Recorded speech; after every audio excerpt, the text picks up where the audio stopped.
So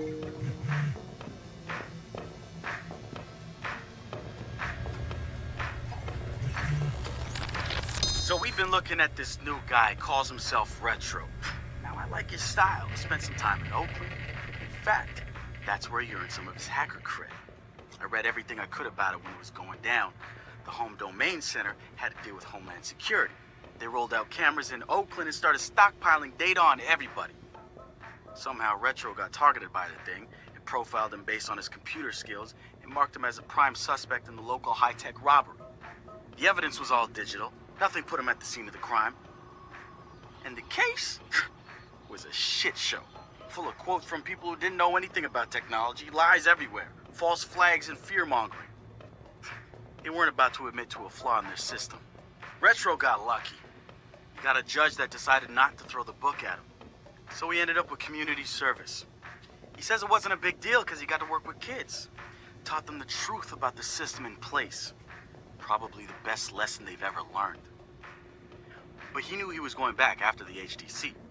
He data mined them, hacked into the accounts of their key members, exposed every little thing that showed just how corrupt the system was. A huge victory, right? Yeah, maybe not so much. Oh, he spanked the HDC, no question. Got the program shut down hard. So where did all those cameras in Oakland go? They're still there. But guess who owns them now? Blume.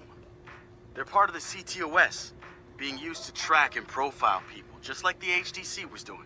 And now Retro's got himself a nasty profile on record. We think he's gonna be eager to do something about it and can't wait to see him work. My bet, he's prime DedSec material. The wrench. Man, what to say about this guy? Some freaky shit going on right there. I'd like to say he's actually a sensitive, charming guy beneath the harsh exterior. But I'm pretty sure he's a fucked up motherfucker all the way through.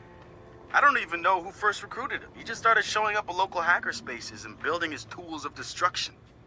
At first, I thought he was trying too hard. Like he was a FBI plant or something. But no agent is gonna pull the kind of suicidal stunts this guy does. I think the truth is, Wrench doesn't care if he dies, but he's not going quietly. Even so, I'm glad we've got the Wrench on our side. One of the group's biggest problems is lack of GSD, getting shit done. The Wrench is pure GSD, and he brings his own sledgehammer. He's not some dumb thug either. I've seen some of his code. He's legit. Probably why he's interested in DedSec and not some street gang. You know what? I take that back. He might actually belong to a street gang, who knows? One thing I do know about Wrench, the man hates Blume.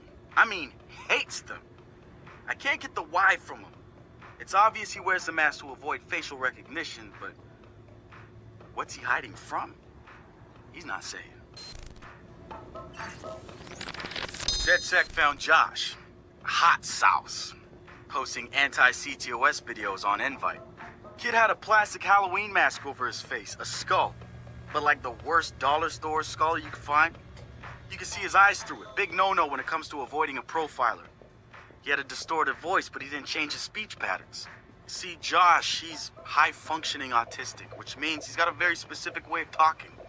Sitara found him easily, but he wasn't at all what we expected. When you get down to pure coding, Josh operates on a higher level than the rest of us. We gotta look at his CTOS profile and all kinds of nasty flags popped up.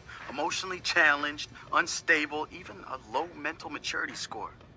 He's none of those things, and he quickly became the activist soul of our group. He has a black and white way of seeing things, fair and unfair, which means he can be refreshing and often hilarious. We caught a glimpse of the damaged CTOS Delta.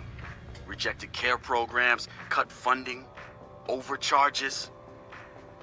We offered to help him make things right. When we met Josh, he had the right intentions and the wrong approach, like a laser putting on a pretty light show instead of burning holes. If Blume's system wants to make him unemployable, damn straight we're gonna snatch him up and point him right back at him.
So, I rolled a 12 and just barely made a hit.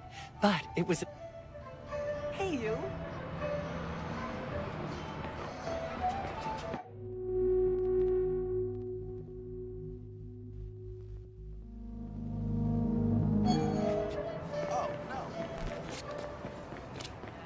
The app's downloaded and I'm in the park.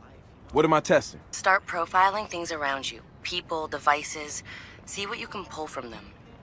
That's what helps us figure out our next ops. And running ops that are important to people is how we get them interested in DedSec. The more followers download our app, the more intel we get.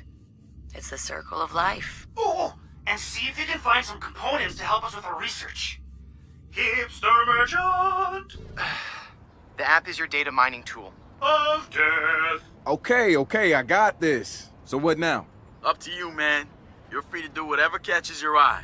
We post ops to the DedSec app, and doing them helps us get followers. And followers are our Skrilla.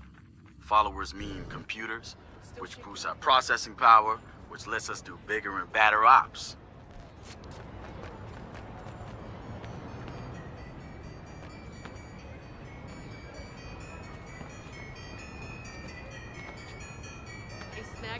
Hey, so what's this about Bobo Dakes? You know Bobo's working on a new album, right? Yeah, I heard. Well, you won't get to hear it? Motherfucker Gene Carcani just put millions on the table to keep it all to himself. What does a big pharma CEO want with a rap album? Dude has a huge Bobo collection. And he probably wants to hang that shit on his wall like a damn trophy. Just rubbing his money in our faces, bruh. Do you know if Bobo took the deal? He hasn't announced anything yet, but he will. It's a lot of cash. And maybe there's still time for an intervention. Time for what? Hey man, what's up?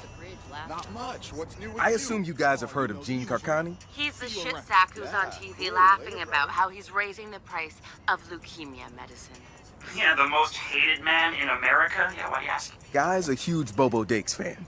Must have read Bobo's in town recording new tracks because he's offering millions to keep the album to himself. So stupid. Bobo will never go for it. The real one won't. So we're gonna do it for him. I'm gonna visit Bobo and see if I can borrow some of his new tracks as proof that we're legit. How do we contact Carcani? I need you guys to run through interviews, podcasts, whatever. Find me some usable lines. We're gonna make a soundboard. Ooh, I love Rich this. motherfuckers are stealing our culture.